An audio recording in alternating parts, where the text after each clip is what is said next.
प्रभु पालना में पलने का अनुभव होता है। समझा मेरा प्रश्न? प्रभु पालना मिल रही है। मुरली उसकी सर्वश्रेष्ठ पालना है, जो हमें राह दिखाती है, एक मार्ग देती है, क्या करना है और क्या नहीं इसकी जागृति करती है, अवेयरनेस देती है। बहुत गहरी बात, थोड़ा वॉल्यूम बढ़ाना है। बहुत गहरी बात जो मुरलियों में आती है, परसों भी आई। तुम्हारे एक एक संकल्प का प्रभाव, बोलो बहने बोलो, ठहरो ठहरो, पीछे वालों से पूछते हैं। तुम्हारे एक एक संकल्प का प्रभाव, आपने नोट नहीं किए गहरी बात। ठहरो ठहरो, आपको नहीं, भाई लोग बताएं गहरी बात। और मैं जानता हूँ ये वही नोट करेंगे जो गहरे पुरुषार्थी हैं। आप में से जो अच्छे पुरुषार्थी हैं उन्होंने जरूर कैच किया है। अब सोच लो, कैच किया है। तुम्हारे हर संकल्प का प्रभाव सारे विश्व तक जाता है। प्रयोग करना इसका। इसलिए मैंने थोड़ी खराब बात बोल दी कि वही समझेंगे इसको जो श्रेष्ठ पुरुषार्थी हैं, पर सत्यता यही है। हमारा एक एक संकल्प और एक एक क्षण कल्याण के लिए हो। हमारा सब कुछ कल्याण के लिए हो, ये चिंतन में लाना है। अब ये नहीं हो जाएगा, इसको अपने चिंतन में लाएंगे। मैं जो सोच रहा हूँ, सोच रही हूँ, इसका कुछ है या ऐसे ही? जैसे संसार सोच रहा है वैसे ही हम भी सोच रहे हैं। सब सोच रहे हैं। एक मिनट में 30-40 संकल्प उठ रहे हैं मनुष्यों के मन में। एक एक दिन में 40-50 हजार संकल्प, मनोवैज्ञानिकों का सर्वे। वो क्या सोच रहे उन्हें पता नहीं। हमें पता होना चाहिए हम क्या सोच रहे हैं। एक अच्छे पुरुषार्थी को, जिसको जीवन का महान लक्ष्य है, जो अपने लिए और दूसरों के लिए कुछ करना चाहते हैं, उन्हें ये पता होना चाहिए हम क्या सोचते हैं। उन संकल्पों की पकड़ होनी चाहिए जो गलत हमारे मन में आ जाते हैं। उसको परिवर्तन करने का ज्ञान हमारे पास होना चाहिए। तो एक बहुत सुंदर ये प्रेरणा मुरलियों में आती रहती है। तुम्हारे एक एक संकल्प महान हैं। जिनको महान बनना वो इसे धारण कर लो आज ही। तुम्हारा एक एक संकल्प महान है और एक एक सेकंड बहुत मूल्यवान है। ये तो बहुत कम लोग जानते हैं। एक एक सेकंड हम अपने भाग्य का निर्माण कर सकते हैं। एक एक सेकंड वाइब्रेशंस फैलाकर दूसरों को बहुत कुछ दे सकते हैं। मुरली से 2 बातें याद दिलाऊं सबको। पूछना मुझे आपसे है, अपने 2 स्वरूपों को इमर्ज करो।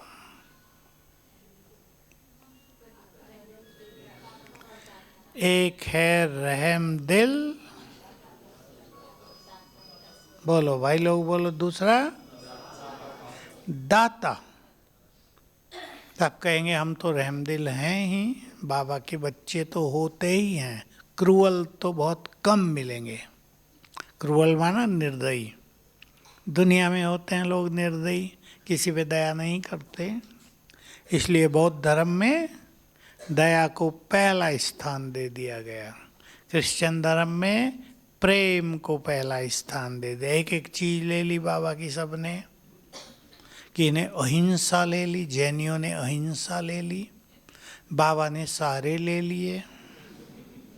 बाबा माना हम सब कुछ धारण कर लेना है, सर्वगुण संपन्न बन जाना है। तो दो स्वरूप इमर्ज करो। यहाँ रहम और दया का अर्थ विशाल कर दिया बाबा ने। क्या मांग रहे हैं लोग? ना, बोलते जाओ बोलते जाओ। आपको भी आवाज़ तो आती होगी, आती है आवाज़ तो, सुनाई भी देती है आजकल तो, मोटी आवाज़ भी आती है, अंदर की तो छोड़ो। बहुत दुख है दिखाई देती है, बहुत दुख है, अशांति है, बीमारियां भी बहुत भयानक रूप लेती जाती हैं। बहुत सारी चीज़ें बढ़ गई हैं संसार में, कलयुग के अंत में बढ़नी तो हैं, फिर समाप्ति होगी। मुक्ति दो। अब किस किस से मुक्ति? देखो, पहले यही मुक्ति चाहिए, फाइनल मुक्ति की बात बाद में। दुखों से मुक्त करो हमें। और आजकल तो एक नई आवाज़ आती है, व्यर्थ संकल्पों से, निगेटिव थिंकिंग से मुक्त करो। लोग आके ये भी कहते हैं आप ही करो। मैंने कहा सोचते तुम हो और मैं कैसे करूं? ये नहीं कि विधि बताओ, करो हमें मुक्त। अब मैं सोचता हूँ ये तो ठीक कह रहे हैं भाई, हमें क्या करना होगा ये हमें सोचना है अब। क्योंकि वो इतने परवश विवश हो चुके हैं कि अपने निगेटिव संकल्पों को कंट्रोल करना हो नहीं रहा। ये भी बहुतों की समस्या बढ़ती जा रही है दुनिया में। हम बहुत सारी बातें सिखाते हैं, कहते नहीं भाई इनसे काम नहीं चलता हमारा, आप ही करो। सबसे अच्छी बात जो सबको ध्यान में रखनी है, हमारे हर संकल्प से एनर्जी पैदा होती है। सबसे गहरी बात है, ये संसार में किसी को पता नहीं है। तो अगर निगेटिव सोचेंगे तो क्या होगा? निगेटिव एनर्जी पैदा होगी, बीमारियां बढ़ेंगी, मन और कमज़ोर होगा, ब्रेन की तकलीफ़ें बढ़ेंगी, संबंध बिगड़ेंगे। तो हमें याद रखना, थोड़ा ध्यान देंगे सभी ज्ञानी तो इस चीज़ को जल्दी करेंगे कि हमें वही सोचना है जिससे हमें बहुत अच्छी एनर्जी मिले। वाइब्रेशंस भी फैलते हैं उससे, चारों ओर फैलते हैं, आपके परिवार में फैलते हैं, जब आप काम करते हैं वहाँ फैलते हैं, और इससे बहुतों की समस्याएं हल हो जाती हैं। बहुत लोग जो समस्याएं लेकर आते हैं उनको हम छोटी छोटी विधि बताते हैं।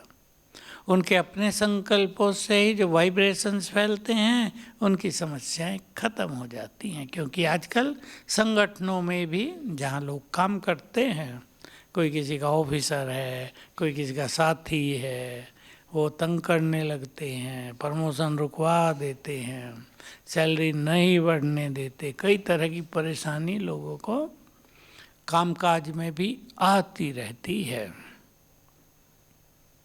संकल्प बदल दो, परिस्थितियां बदल जाएंगी। इस फॉर्मूला को आप सभी यूज करना जीवन में। संकल्प बदल दो, परिस्थितियां बदल जाएंगी। आज एक आत्मा ऐसी भी आई, मैं अनुभव सुना रहा हूँ। ये देखो, सबको छोटी छोटी चीज़ों से भी ऊपर उठना, वो प्रिंसिपल है। अभी कुछ गड़बड़ हुई थी तो किसी को निकाला जा रहा था इनके कॉलेज से, मालिक भी निकालने वालों के साथ था। अब इसके साइन के बिना निकाल नहीं सकते, ये अड़ गई, मैं नहीं साइन करूँगी, उसकी कोई गलती नहीं, मैं क्यों निकालूं? नहीं निकलने दिया, कोर्ट तक भी गए, इनकी जीत हो गई, वो व्यक्ति को नहीं निकाला गया। अभी वो जो मालिक था उसकी हो गई मृत्यु। अब ये बहन जी परेशान, शायद मेरे कारण उसकी मृत्यु हो गई। इसके कारण हुई या अपने कारण हुई? मृत्यु तो लोगों की हो ही रही है वो।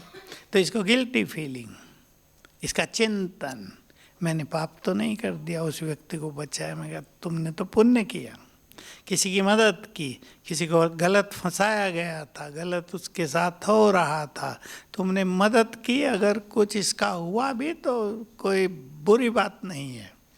कभी कभी अच्छे कामों के लिए मनुष्य को कुछ ऐसा भी करना पड़ता है जो उसे भी लगता है कि नहीं करना चाहिए था, पर किसी के कल्याण के लिए किया। मैं आपको ये बात क्यों सुनाई? ज़्यादा सोचने की आदत न हो।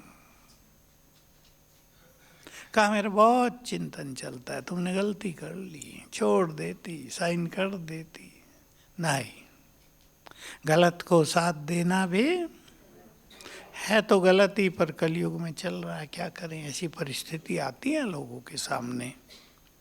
तो हम अपने एक एक संकल्प पर ध्यान दें। रहम दिल, किस फील्ड में रहम दिल? संसार में जो कुछ बढ़ रहा है उसको हमें समाप्त करना है। एक तो होता है छोटा छोटा रहम, आपने कोई भिखारी देखा उस पे रहम आया, आता तो है ही ना। कोई गरीब देखा उस पे रहम आया। अब मान लो कोई ठंड में बाहर सड़क पर है, उसको ठंड लग रही है, तो रहम आएगा या नहीं? हर व्यक्ति चाहेगा इसको कुछ दे दिया जाए, बेचारे की रात अच्छी गुजर जाए। रहम तो हर व्यक्ति के अंदर है, पर सारे संसार के लिए रहम, जो भगवान की दृष्टि है वैसी दृष्टि हमारी हो जाए। जब बाबा कह रहे थे, हे मास्टर सर्व शक्तिवान बच्चों, याद है आगे? इन्हें मुक्ति का वरदान दो, दाता हो। और बहुत गहरी बात थी। हम भी सोच लेते थे कभी कभी, आप भी सोचते होंगे कि बाबा कह रहा है बाबा से बच्चों का दुख परेशानी देखी नहीं जाती। सब संसार के उसके तो बच्चे हैं ना सब। तो हम भी सोचते थे कभी, तो बाबा दूर क्यों नहीं कर देता? हमें क्यों कहता है तुम दूर करो? हमसे तो वो बहुत ज़्यादा पावरफुल है ना। उसे तो केवल एक संकल्प करना है, सब कुछ ठीक होने लगेगा। हमें तो न जाने क्या क्या करना पड़ेगा। क्यों वो हमें कहता है? कल इसका अच्छा उत्तर था। तुम हो बाबा के राइट हैंड्स, हाथ हो, तुम भुजाएं हो, और कुछ भी दिया जाता है तो बाबा को अगर संसार को कुछ देना है तो कैसे देगा? आ गया ना बहुत अच्छा उत्तर। हम उसके हैंड्स हैं, भुजाएं हैं, तो हमारे द्वारा ही देगा ना। तो उसका सब कुछ आएगा हमें और हमसे जाएगा संसार को। तो हम मुक्ति का वरदान देने वाले हैं। अनेकों को मुक्ति की राह भी दिखा देंगे। एक तो राह दिखा रहे ज्ञान से, और फिर राह दिखाई जाएगी, चलो बस देह का बांध छोड़ के चलो ऊपर की ओर, वो है तुम्हारा घर, पहुंच जाओ। बाबा तो बहुत हंसी खुशी की बातें कह देता है ना। देखो परसों कहा था रावण क्यों भटकाता, भटकता है और भटकाता है। उसका कोई घर नहीं है तो खुद भी भटकता है। तो किसने घर दिया हुआ रावण को? सबने अपने अपने घर में बैठा लिया रावण। कितनी अच्छी भगवान का तरीका ऑफ टीचिंग, पढ़ाने का कितना सुंदर तरीका है। तो हमें सबको मुक्त करना है, पहले दुखों से मुक्त, अशांति से मुक्त। किस किस को करना है आप में से एक? हम ठीक है, बहुत हो गए, बहुत हो गए, सबकी जरूरत नहीं, थोड़े ही ठीक हैं। कौन दूसरों को दुखों से मुक्त करेंगे? जो लंबा काल दुखों से मुक्त रहे हों, जिनके पास योग की शक्ति हो, जिनके पास ईश्वरीय सुख भरपूर हों, वो दूसरों को सुखी कर सकेंगे। उनकी दृष्टि से, उनके वाइब्रेशन से, उनके बोल से दूसरे रिलैक्स होंगे, दुखों से मुक्त होंगे। सब नहीं कर पाएंगे। जो स्वयं दुखी हैं, सबसे ज़्यादा दुख कौन कर देता है आजकल? नहीं, रावण नहीं, उसके बेचारे को बदनाम क्यों कर रहे हो?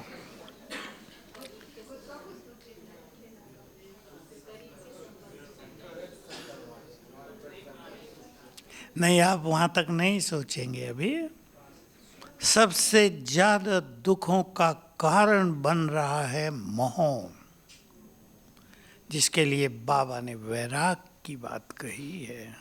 राग ज़्यादा बढ़ रहा, अनुराग ज़्यादा हो रहा है, आसक्तियाँ बढ़ती जाती हैं, मेरा मेरा बढ़ता जाता है। उससे जो मुक्त हो गए वही रूहानी शक्ति से भरते हैं। मोह की मैंने बात इसलिए की, आते हैं लोग बहुत, पता चलता है उनके दुखों का, परेशानियों का, चिंताओं का कारण केवल मोह है। एक माता मेरे पीछे पीछे कल, अरे मैं कहूँ भाई बच जाओ, हो गया तुम्हें, मैंने बता दी बात, मेरे बच्चों का क्या होगा? फिर लास्ट में कहा मेरे पास संपत्ति बहुत है, क्या करूं, उसका क्या होगा? मैंने कहा तुम्हें अब, मैंने पूछा ज्ञान कब से? 28 साल से। कहा तुम्हें अब तक ये पता ही नहीं? कहा चलो कोई होता, पहली बार आया भाई, 8 मास से 1 साल से ज्ञान में है, तो मैं सोचता, फिर भी पीछा नहीं छोड़ रही, बूढ़ी हो गई है, मेरे बच्चों का क्या होगा, प्रॉपर्टी को विल कर दूं क्या? मैं कहा ये मेरे से पूछने की बात है। मैंने भेज दिया वकील बहन के पास, जाओ उससे बात करो भाई, किसको विल करो क्या है, मैं नहीं जानता ये चीज़ें। मोह, मेरे बच्चों का क्या होगा? क्या होगा आपके बच्चों का? सोच लो क्या होगा आपके बच्चों का? उन्हें मुक्ति में ले जाएंगी या नहीं? या तुम यहीं रहो मैं चली? बोलो क्या इरादा है? मोह को कम करते चलना है, और एक ही अभ्यास है उसके लिए। सभी आत्माएं हैं, अपना अपना पार्ट बजा रही हैं। हो सकता है मेरे जाने के बाद उनका भाग्य चमक ही जाए, मेरी छाया में उनका भाग्य दबा हुआ है। हमने बहुतों का देखा, माँ बाप गए, बच्चे एकदम टॉप पर पहुंचने लगे। तो साक्षी भाव, कर्मों की गुह्य गति को जान कर जीवन में चलना, मोह छूटता जाएगा। नहीं तो मोह अति कष्टकारी। क्या होगा मोह वालों को? वो परम धाम जाना चाहेंगे, दुख बहुत बढ़ जाएगा, चाहेंगे शरीर से मुक्त हो जाएं और होंगे नहीं, तो वो समय अति कष्टकारी होगा। देह उनको बांधे रखेगा, निकलने ही नहीं देगा। तो हमें मुक्ति का वरदान सबको देना है, तो स्वयं को मुक्त करना है। अब एक लिस्ट बना लें, किस किस से मुक्त। जब तक हम मुक्त ना हुए तब तक मुक्ति का वरदान किसी को दे नहीं सकेंगे। देखो वो खेल फिर से चलने वाला है। कल परसों मुरली में आ रहा था, नीचे तो कौन बहन पढ़ रही थी मुरली, वो सुना ही रही थी। बाबा वो शुरू की बात के सामने बैठते थे और ध्यान में चले जाते थे। 2-4 बैठते थे, आओ एक दूसरे को दृष्टि दें। उन दिनों दृष्टि का ज़्यादा चलता था। छोटे छोटे बच्चे 8 साल 10 साल, आओ बाबा को याद करें, एक दूसरे को दृष्टि दें। और दृष्टि देते देते सब ध्यान में, और क्या क्या देख रहे हैं। ये खेल फिर चलने वाला है। दृष्टि देंगे, आत्माएं मुक्त होंगी। मुक्त होने का अर्थ देह से छूटना नहीं है, दुखों से मुक्त, परेशानियों से मुक्त, अशांति से मुक्त, जो उलझने बढ़ गई उनसे मुक्त, जो बहुत निगेटिविटी आ गई उससे मुक्त, जो बंधन पड़ गए हैं उनसे मुक्त। लेकिन जरूरत इस चीज की है कि हम स्वयं को मुक्त करते चलें। इसी के लिए वैराग की बात बाबा ने की है, निमित्त भाव की बात की है, बहुत सुंदर स्थिति की चर्चा की है। निर्वाण, निर्माण निर्माण तो सदा ही कहते हैं, निमित्त भी सदा कहते हैं, लेकिन निमित्त सुनते सुनते भी निमित्त भाव